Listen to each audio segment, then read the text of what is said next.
Біздің келесі рецептіміз темпура, креветки темпура. Креветкелерімізді маринадтаймыз. Тұз, паприка, чеснок, кішкене лимон шырыны,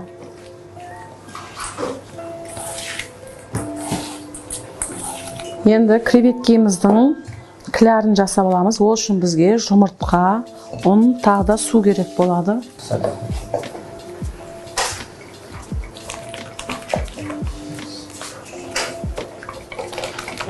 Осылай креветкемізді маринадтадық, кіләрін жасап қойдық. Осындай панировочный сухариге креветкемізді батырып қорып аламыз. Негізі духовкаға пісіріп алса да болады.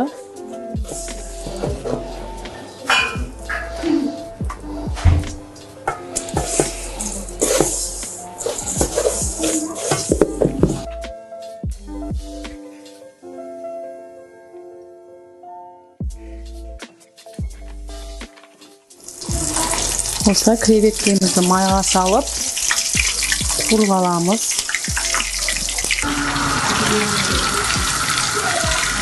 Креветкелеріміз қуырылды.